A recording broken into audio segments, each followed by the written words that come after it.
Hello everyone, welcome to English class. Today we are going to see a prose in 6th standard. Before that, I'll ask you one question. Have you ever received a personal letter from your friends or relatives? If yes, from whom and about what? நீங்கள் யார்கிட்டயாச்சும் நீங்கள் உங்கள் friends கிட்ட இருந்தோ உங்கள் relatives கிட்ட இருந்தோ யார்கிட்டயாச்சும் நீங்கள் உங்களுக்கான பர்சனல் லெட்டரை வாங்கியிருக்கீங்களா? அப்படி இருக்குது அப்படின்னா யார் உங்களுக்கு அனுப்புனா அதில் என்ன எழுதியிருந்தாங்க அப்படிங்கிறத ஷேர் பண்ணுங்கள். Then have you ever written a personal letter to anyone? நீங்கள் யாருக்காச்சும் பர்சனல் லெட்டர் எழுதியிருக்கீங்களா? அப்படி எழுதியிருந்தா யாருக்கு எழுதுனீங்க, அதில் எதை பற்றி எழுதுனீங்க அப்படிங்கிறத டிஸ்கஸ் பண்ணலாம். Yes, okay. Today we are going to see a prose of a letter, that is a personal letter from a lovable father to his daughter. Yes, in 6th standard, unit 7, the topic of the prose is a birthday letter by Jawaharlal Nehru to his daughter Indra. Okay, so நம்ம வந்து இன்னைக்கு பார்க்க போகிற pros என்னன்னா 6th standard புக்கில் unit 7 prose a birthday letter by Jawaharlal Nehru அவரோட பொண்ணு இந்திராவுக்கு எழுதின லெட்டரை பற்றி தான் நம்ம இப்போ பார்க்க போகிறோம். Can we move on to a prose? Yes. We all know about Jawaharlal Nehru, right? He was the first Prime Minister of India. He emerged as an eminent leader of the Indian independence movement under the tutelage of Mahatma Gandhi. He was also known as Pandit Nehru, while many Indian children knew him as Uncle Nehru. So நம்ம எல்லாருக்கும் வந்து ஜவஹர்லால் நேருவை பற்றி தெரியும், ஆமாம் தானே? அவர் தான் வந்து நம்ம இந்திய நாட்டோட முதல் பிரதம மந்திரி. அவர் தான் ஃபஸ்ட்டு பிரதமர் நம்ம இந்தியா நாட்டோட. அவர் வந்து நம்மளோட விடுதலைக்காக நிறைய போராடி இருக்காரு. மகாத்மா காந்தியோட தலைமையில் அவர் நிறைய போராடி இருக்காரு நம்மளோட விடுதலைக்காக. அவரை வந்து நம்ம எல்லாரும் எப்படி சொல்லுவோம் அப்படின்னா பண்டிட் நேருன்னு கூட சொல்லுவோம். பட் நம்ம இந்தியன் சில்ட்ரன், நம்ம இந்தியாவில் இருக்கிற பசங்க, குட்டி குழந்தைங்களை வந்து அவர் என்ன சொல்லுவோம்? நேரு மாமா அப்படின்னு சொல்லுவோம்ல. அதுதான் இதில் சொல்லியிருக்காங்க. ஓகே, இப்போ நம்ம ப்ரோஸ்க்கு போகலாமா? என்ன சொல்கிறாங்க அப்படிங்கிறத பார்ப்போமா? Okay, can you move on to prose? Yes, come. Okay. It was the summer of 1928 when Jawaharlal Nehru began writing letters to his younger daughter Indra, who was in Mussoorie at that time. In his letters, he speaks to his daughter on a wide range of topics including languages, trade, history, geography, science, epics and evolution. When Indra was about to turn 13 in 1930, Nehru started sending her more detailed letters. So இப்போ நம்ம இதில் என்ன சொல்கிற வராங்க அப்படின்னா, அது ஒரு கோடைக்காலம் 1928, தட் இஸ் 1928 வந்து ஜவஹர்லால் நேரு தன்னோட மகளுக்கு லெட்டர் எழுத ஆரம்பித்தார். அப்போ வந்து அவங்க மகள் இந்திரா எங்கே இருந்தாங்கன்னா முசிறிங்கிற ஒரு ஊரில் இருந்தாங்க. அவர் எழுதுகிற லெட்டரில் அவர் என்ன சொல்லுவார் அப்படின்னா, நிறைய விஷயங்கள் பேசுவார். மொழி, கலாச்சாரம், வரலாறு, நிறைய அறிவியல் சம்மந்தமாக நிறைய புராணங்களை பற்றி பேசுவார். நிறைய புரட்சிகளை பற்றி தன்னோட மகளுக்கு அந்த கடிதங்கள் மூலமாக சொல்லுவார். ஸோ இந்திராவுக்கு வந்து 13 வயசு ஆகும்போது நேரு வந்து அவர் எழுதுகிற லெட்டர்ஸில் வந்து நிறைய விஷயங்களை வந்து ரொம்ப டீட்டெயில்டாக எழுத ஆரம்பித்தார். அதில் என்ன சொல்லுவார் அப்படின்னா, these letters contained his understanding of the world which he wanted to further impart to his daughter. அவர் தெரிஞ்சுக்கிட்ட இந்த உலகத்தை பற்றி நேரு தெரிஞ்சுக்கிட்ட விஷயங்களை தன்னோட மகளும் தெரிஞ்சுக்கணுங்கிறதுக்காக அவர் எழுதுகிற லெட்டரில் வந்து நிறைய விஷயங்களை இந்த உலகத்தை பற்றி எழுதி அந்த லெட்டரில் அவர் மகளுக்கு அனுப்புவார். Even while he was in prison, he wanted to make sure that his child is not devoid of her father's teachings. Over the next 4 years, Nehru continuously wrote to his daughter from prison and his words are still inspiring.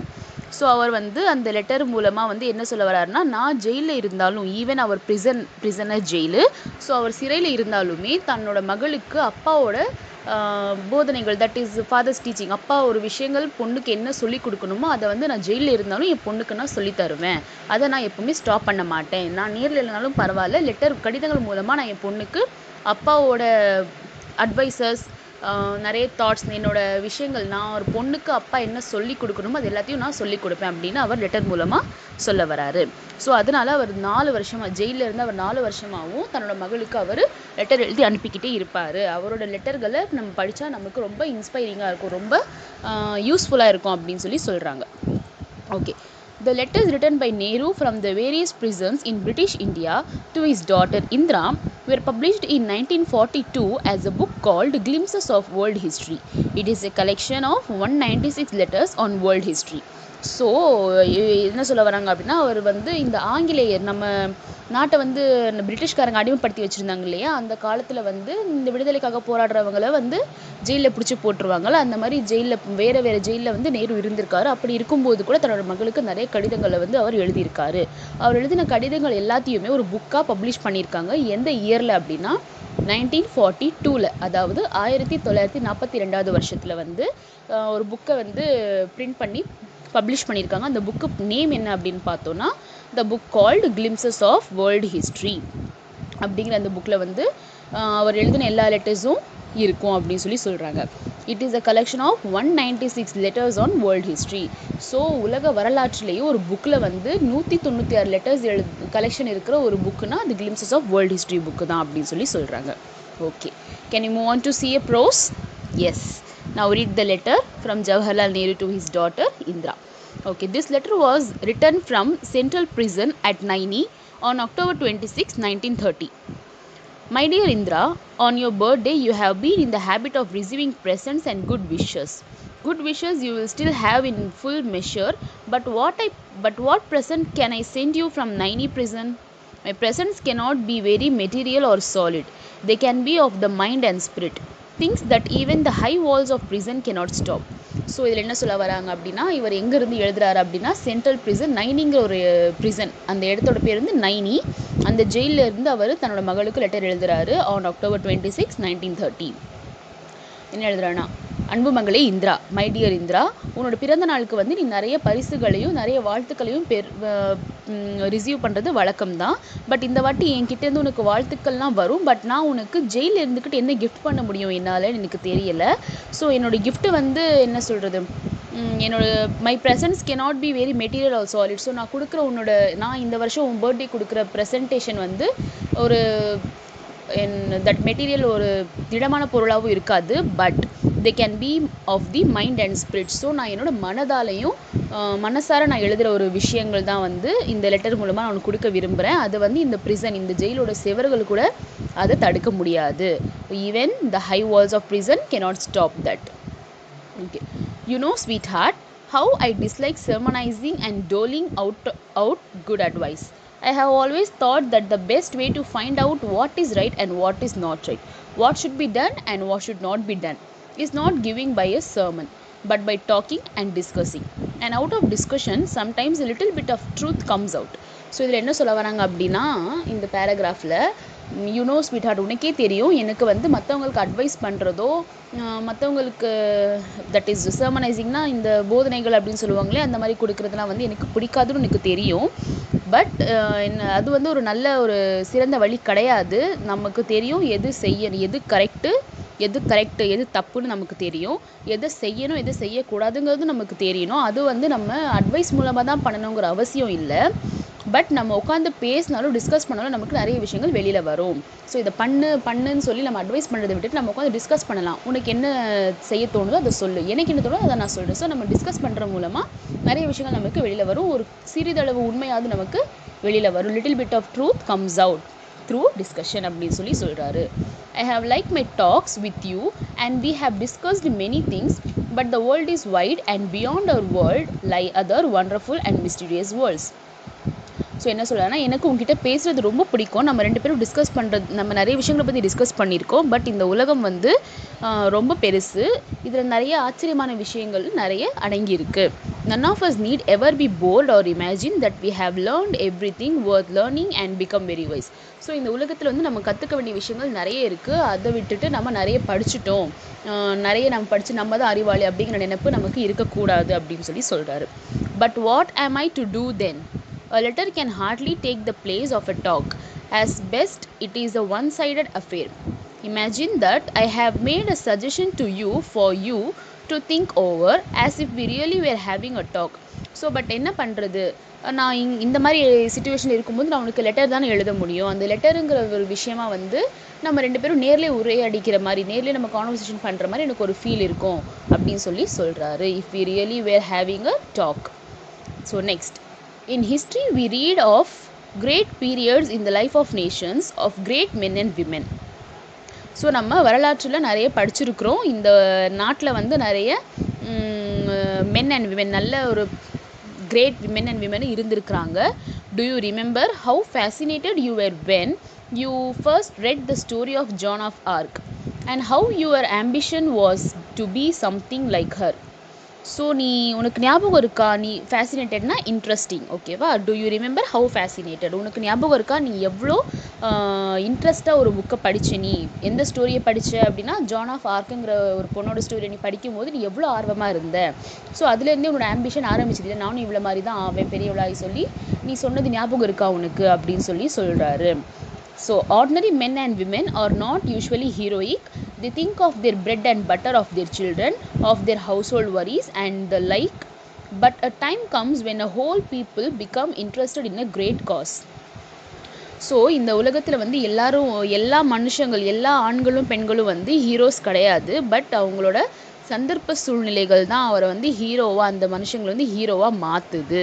So அவங்க ஒரு ஒரு level வரைக்கும் அவங்க wife, husband, பசங்க, family இதுதான் இருப்பாங்க. But ஒரு கட்டத்துக்கு மேலே அவங்கள வந்து அவங்களோட சிச்சுவேஷன்ஸ் தான் வந்து அவங்கள ஹீரோயிசமாக மாற்றுது, அவங்களோட ஹீரோவாக மாற்றுது அப்படின்னு சொல்லி சொல்கிறாங்க. தென் history helps even simple ordinary men and women to become heroes. So வரலாறு, காலம், சிச்சுவேஷன் இது எல்லாமே தான் வந்து சாதாரண மனுஷங்களை கூட ஒரு ஹீரோஸாக மாற்றுது அப்படின்னு சொல்லி சொல்கிறாங்க.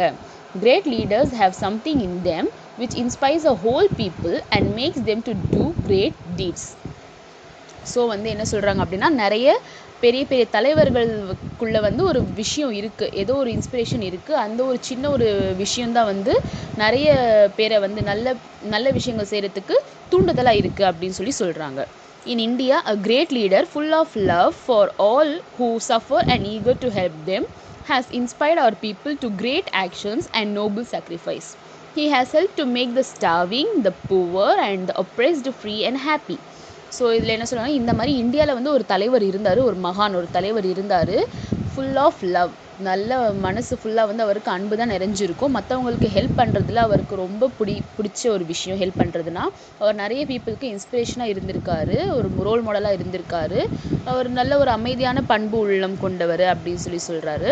அவர் மற்றவங்களுக்கு ஹெல்ப் பண்ணுறதுனா அவருக்கு ரொம்ப பிடிக்கும். எப்படின்னா, பாதிக்கப்பட்டவங்க, ஒதுக்கப்பட்டவங்க, ஒடுக்கப்பட்டவங்க, இந்த மாதிரி கஷ்டப்படுறவங்களுக்குலாம் வந்து அவர் தேடி தேடி போய் ஹெல்ப் பண்ணுவார், அவங்கள சந்தோஷமாக வச்சுக்குவார் அப்படின்னு சொல்கிறாங்க. அது யாருன்னு உனக்கு ஞாபகம் இருக்கா? யாருன்னு பார்த்தா பாபுஜி இஸ் இன் பிரிசன். பாபுஜினா இதில் யாரை சொல்கிறாங்க? மகாத்மா காந்தியை வந்து அவர் பாபுஜிங்கிற நேமில் மென்ஷன் பண்ணுறாரு, ஓகேவா? Babuji is in prison, but the magic of his message has stolen the hearts of India's millions. Men and women and even little children come out of their little shells and become India's soldiers of freedom. Okay, இதில் என்ன சொல்ல, பாபுஜி வந்து சிறையில் இருக்கார், இருந்தாலும் அவரோட வார்த்தைகள் இன்னும் நிறைய மக்களோட உள்ளங்களில் வந்து கொள்ளையடிச்சிருக்கு அப்படின்னு சொல்கிறாரு. ஸோ ஆண்கள் பெண்கள் மட்டும் இல்லாமல் நிறைய சின்ன சின்ன குழந்தைகள் கூட தன்னோட வீட்டை விட்டு, தன்னோட படிப்பு அதெல்லாம் விட்டுட்டு வந்து இந்தியாவுக்காக போராடிட்டு இருக்காங்க அப்படின்னு சொல்கிறாரு. In India today we are making history. இன்றைக்கி இந்தியாவில் நம்ம ஒரு சரித்திரம், ஒரு சாதனை படைச்சிருக்கிறோம், ஒரு வரலாறு படைச்சிருக்கோம். அந்த வரலாற்றை வந்து நம்ம கண்கூட பார்க்குறதுக்கான ஒரு வாய்ப்பு நமக்கு கிடைச்சிருக்கு. And you and I R fortunate to see this happening before our eyes. நம்ம கண்ணு முன்னாடி நம்ம பண்ணுற சாதனைகளையும் வரலாற்றையும் நம்மளுக்கு பார்க்கக்கூடிய ஒரு வாய்ப்பு கிடைச்சிருக்கு. And to take some part ourselves in this great drama. So நடக்கிற இந்த சாதனைகள், இந்த வரலாற்றில் வந்து நம்மளும் ஏதோ ஒரு சின்ன சின்ன விஷயங்கள் பண்ணிட்டு இருக்கோம், அதை பார்க்கறதுக்கான வாய்ப்பு நமக்கு கிடைச்சிருக்கு அப்படின்னு சொல்கிறாரு. Next, if we are to be in India's soldiers, we have to respect India's honor, and that honor is a sacred trust. It is no easy matter to decide what is right and what is not. So இதில் என்ன சொல்கிறாங்கன்னா, India soldiers. So நம்ம வந்து ஒருவேளை India சோல்ஜர்ஸாக இருக்கிறோன்னா நம்ம அந்த இந்திய இராணுவ வீரர்களை நம்ம வந்து மதிக்கணும். அவங்க பண்ணுறது நம்மளுக்கான ஒரு பெரிய, அவங்க மேலே நம்ம நிறைய நம்பிக்கை வச்சு அவங்க நம்மளுக்காக நிறைய கஷ்டப்பட்டுட்டு இருக்காங்க, அவங்கள நம்ம மதிக்கணும் அப்படின்னு சொல்கிறாங்க. ஸோ ஒரு விஷயத்தை வந்து எது கரெக்டு எது தப்புங்கிறத டிசைட் பண்ணுறது அவ்வளோ ஈஸி மேட்டர் கிடையாது, அவ்வளோ ஒரு சாதாரண விஷயம் கிடையாது. அதை நம்ம நல்லா யோசிச்சு பண்ணணும். One little test I shall ask you to apply whenever you are in doubt. So உனக்கு எந்த ஒரு டவுட்டாக இருந்தாலும் நீ என்கிட்ட கேளு. Never do anything in secret or anything that you would wish to hide. So எந்த ஒரு விஷயத்துலையுமே வந்து நீ ஒளிவு மறைவை வச்சுக்காத, எதையும் மறைக்கணும்னு சொல்லி நினைக்காத. Okay, never do anything in secret, anything that you wish to hide, எதையும் மறைக்கணும்னு ரகசியமாக பண்ணணும்னு நினைக்காத. For the desire to hide anything means that you are afraid. எந்த ஒரு விஷயத்தை நீ மறைக்கணும்னு நினைக்கிறியோ அந்த விஷயத்துக்கு நீ பயப்படுறன்னு அர்த்தம். And fear is a bad thing and unworthy of you. So பயப்படுற, அதை நீ மறைக்கணும்னு நினைக்கிற அந்த விஷயத்துக்கு நீ பயப்படுறன்னு அர்த்தம். அண்ட் பயங்கிறது உனக்கு கொஞ்சம் கூட சூட் ஆகாத ஒரு விஷயம், உனக்கு செட் ஆகாத ஒரு விஷயம் தான் பயங்கிறது. ஸோ எதுக்குமே நீ பயப்படாத, எந்த ஒரு விஷயத்தையும் மறைக்காத, சீக்ரெட்டாக எந்த ஒரு விஷயத்தையும் ரகசியமாக பண்ணணும்னு நினைக்காத. So B brave and all the rest follows. நீ என்றைக்குமே தைரியமாக துணிச்சலோடு இருந்தனா மற்ற விஷயங்களை வந்து உன்னை தானாக ஃபாலோ பண்ணிட்டு வரும். ஸோ எந்த விஷயத்துலையுமே நீ பயப்படாத, தைரியமாக இது. B brave and all the rest will follows. You know that in our great freedom movement under Babuji's leadership there is no room for secrecy or hiding. உனக்கு தெரியுமா, உனக்கு தெரியுமா, நாங்கள் இப்போ விடுதலைக்காக நாங்கள் போராடுற அந்த மூமெண்ட்டில் வந்து யார் தலைமையில் போராடுறோம்? பாபுஜிஸ் லீடர்ஷிப், அண்டர் பாபுஜிஸ் லீடர்ஷிப். பாபுஜிங்கிறதுல யாரை சொல்கிறாங்க? மகாத்மா காந்தி. ஸோ மகாத்மா காந்தி தலைமையில் நாம் போராடும்போது எங்களுக்குள்ளே எந்த ஒரு ஒளிவு மறைவோ இல்லை ரகசிய அறையோ எங்களுக்குள்ளே கிடையாது. இவங்களை ஒதுக்கிட்டு பேசணும், அவங்கள ஒதுக்கிட்டு பேசணும், இவங்களோட ஒளிவு மறைவே எங்களுக்குள்ளே கிடையாது. எல்லாரும் ஒன்று தான், எல்லாரும் முன்னாடி நாங்கள் உட்காந்து வெளிப்படையாக தான் பேசுவோம் அப்படின்னு சொல்லி சொல்கிறாரு. We are not afraid of what we do or what we say. நாங்கள் எதுக்குமே பயப்பட மாட்டோம். நாங்கள் என்ன செய்கிறோம், என்ன பேசுகிறோங்கிறத நினச்சி நாங்கள் பயப்பட மாட்டோம். ஸோ நாங்கள் எல்லாத்தையுமே வெளிப்படையாக தான் பேசுவோம். We work in the sun and the light. So நாங்கள் சூரியன், அதாவது வெளிச்சத்துக்கு முன்னாடி தான் நம்ம எப்போவுமே ஒர்க் பண்ணணும். Even so in our private lives let us make friends with the sun and work in light and do nothing secretly. Okay, so வந்து நீ எல்லா விஷயங்களும் உன்னோட ப்ரைவேட் லைஃப்லையும் உன்னோட பர்சனல் லைஃப்லையும் நீ எதையுமே மறைக்காத. சமுதாயத்துக்காக நீ பண்ணுற எந்த வேலையிலையும் நீ எந்த ஒளிவு மறைவும் வச்சுக்காத. நீ எதுக்குமே பயப்படாத. Okay, if you do so my dear you will grow up a child of the light. So நீ இது எல்லாத்தையுமே வந்து ஒளிவு மறைவு இல்லாமல் பண்ணேனாலே நீ வெளிச்சத்தோட குழந்தையா நீ இந்த உலகத்தோட பார்வையில் இருப்ப அப்படின்னு சொல்லி சொல்கிறாங்க. Unafraid and serene and unruffled whatever may happen. எந்த சிச்சுவேஷனும் எந்த ஒரு சூழ்நிலையிலுமே வந்து நீ பயப்படாத, தைரியமாக இரு, துணிச்சலோடு இரு அப்படின்னு சொல்லி சொல்கிறாரு. I have written a very long letter to you and yet there is so much I would like to tell you. How can a letter contain it? Goodbye little one. So என்ன சொல்ல வராருன்னா, நான் இந்த லெட்டரில் வந்து நிறைய விஷயங்கள் உனக்கு ரொம்ப பெருசாக சொல்லிட்டேன், இதுக்கு மேலேயும் சொல்கிறதுக்கு நிறைய விஷயங்கள் இருக்குது. பட் இந்த ஒரு லெட்டரில் என்னால் எவ்வளோ சொல்ல முடியும், இந்த ஒரு லெட்டர் எவ்வளோ விஷயங்களை அடக்கிக்கோன்னு எனக்கு தெரியலை. ஸோ இதோட நான் இந்த லெட்டரை முடிச்சுக்கிறேன். லிட்டில் ஒன் குட் பை அப்படின்னு சொல்லி சொல்கிறாரு. And May you grow up into a brave soldier in India service. So நீ வந்து இன்னும் மென்மேலும் நல்லா வளரணும், நல்ல தைரியமான ஒரு இராணுவ வீரர் போல் நீ உன் லைஃப்பில் இருக்கணும், இந்தியாவுக்கு நிறைய சேவைகள் செய்யணும் அப்படிங்கிறது தான் என்னோட வாழ்த்து, என்னோட விஷஸ் அப்படின்னு சொல்லி சொல்கிறாரு. With all my love and good wishes your loving father. So அன்புடன் உன்னுடைய அப்பா அப்படின்னு சொல்லி அவர் சொல்லி முடிக்கிறாரு. ஸோ இந்த லெசன் உங்கள் எல்லாருக்கும் புரிஞ்சிருக்கும்னு நினைக்கிறேன். இந்த லெட்டர் மூலமாக நமக்கு என்ன சொல்ல வராரு அப்படின்னா, நம்ம எந்த ஒரு விஷயத்தையுமே நம்ம மறைக்கக்கூடாது. So we don't hide anything or we don't wish to hide anything or anything in secret. So if we do so means so we are afraid or fear for the bad things, so it's not worth for us. So இதெல்லாம் வந்து நம்ம மறைக்கக்கூடாது, எந்த ஒரு விஷயத்தையும் மறைக்கக்கூடாது, எல்லாத்துலேயுமே நம்ம வெளிப்படையாகவும் துணிச்சலோடவும் தைரியமாகவும் இருக்கணும். B brave and the rest will follow. So நம்ம தைரியமாக இருந்தாலே நம்மளை சுற்றி எல்லா விஷயங்களும் தானாக வரும் அப்படின்னு சொல்லி இந்த லெட்டர் மூலமாக அவர் நமக்கு சொல்ல வராரு. Okay students, this is the entire prose. I think you all understand this lesson, I hope. So we will see in the next class. Thanks for watching. Thank you.